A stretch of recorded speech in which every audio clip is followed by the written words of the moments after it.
बच्चों संवेग होता है जब किसी वस्तु पर बल लगाया जाता है, तो बल लगाने पर वस्तु में जो प्रभाव उत्पन्न होता है, मीन्स या तो उसका आकार, स्थिति, या यदि वस्तु गतिशील है तो उसकी गति में परिवर्तन, या उसकी स्थिति में परिवर्तन, मीन्स यदि स्थिर है तो वस्तु हो सकता है कि गतिमान हो जाए। तो इस प्रकार के जो परिवर्तन यानी कि जो प्रभाव बल से उत्पन्न होते हैं वो किस किस पर निर्भर करते हैं? वो डिपेंड करते हैं एक तो वस्तु के द्रव्यमान यानी कि m पर, और दूसरा वो निर्भर करते हैं वस्तु की गति पर, वस्तु की चाल पर।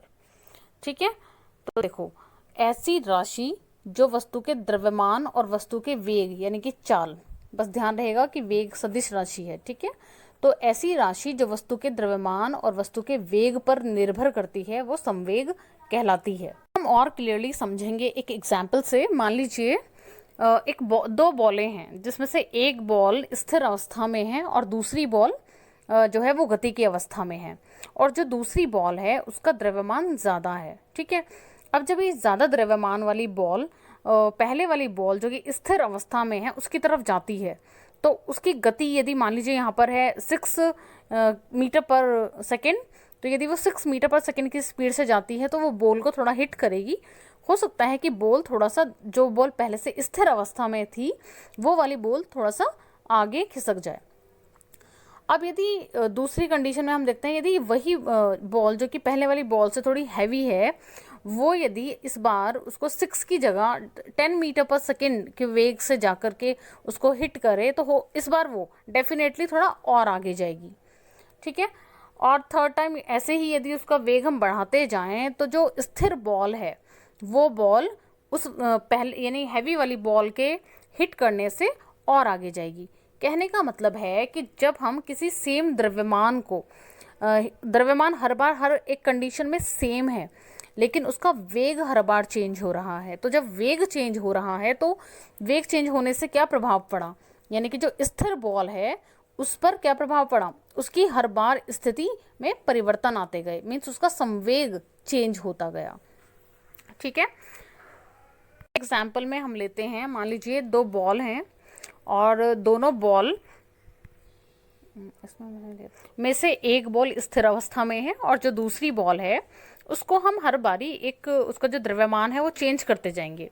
ठीक है, लेकिन उसका जो वेग है, जिस वेग से आकर के वो पहले वाली बॉल को हिट करेगी वो सेम रहेगा।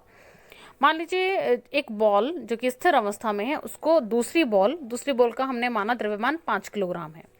ठीक है, 5 किलोग्राम वाली बॉल पहली बॉल को आकर के जब हिट करेगी, वेग उसका कुछ भी मान लीजिए 6 मीटर पर सेकेंड या कुछ भी, लेकिन वो हर बार हर स्थिति में सेम रखना है इस बार। तो जब वो उसको हिट करती है तो वो कुछ आगे खिसक जाती है।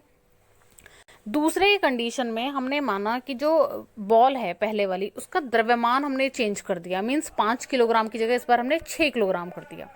तो जब 6 किलोग्राम की बॉल फर्स्ट वाली बॉल को आकर हिट करेगी तो इस बार उसकी जो स्थिति है वो चेंज हो जाएगी और ज़्यादा, मीन्स उसकी स्थिति में और ज़्यादा परिवर्तन होगा, वो और ज़्यादा जाएगी, लेकिन उसका वेग इस बार हमने सेम रखा है, मतलब जो स्पीड है वो सेम है। थर्ड केस में हम क्या करते हैं कि इस बार हमने और हैवी बॉल लिए, मीन्स 6 की जगह इस बार हमने 8 किलोग्राम की बॉल ली। मान लीजिए 8 किलोग्राम की बॉल फिर से वही 6 मीटर पर सेकेंड की स्पीड से आ रही है, वेग हर बार से सेम है, वो आकर के पहले की तरह बॉल को जब हिट करती है तो पहले वाली बॉल इस बार और दूर तक जाएगी। तो कहने का मतलब है कि जब किसी वस्तु को दूसरी वस्तु बल लगा करके उसकी स्थिति में परिवर्तन करती है तो वो दो बातों पर डिपेंड करता है। एक तो वस्तु के द्रव्यमान पर, यानी कि वस्तु का जो द्रव्यमान है वो कितना है। दूसरा वो डिपेंड करता है कि उसकी स्पीड क्या है। यदि उसकी स्पीड तेज़ है तो उसकी स्थिति में ज़्यादा परिवर्तन करेगी। तो किसी वस्तु पर बल लगाया जब जाता है तो उसको दो चीज़ों से प्रभाव पड़ता है, एक तो द्रव्यमान से और एक वेग से। तो इन दोनों के प्रभावों को ही एक अलग भौतिक राशि से दर्शाया गया जिसे कहा गया संवेग। तो इसलिए संवेग होता है द्रव्यमान गुणा वेग।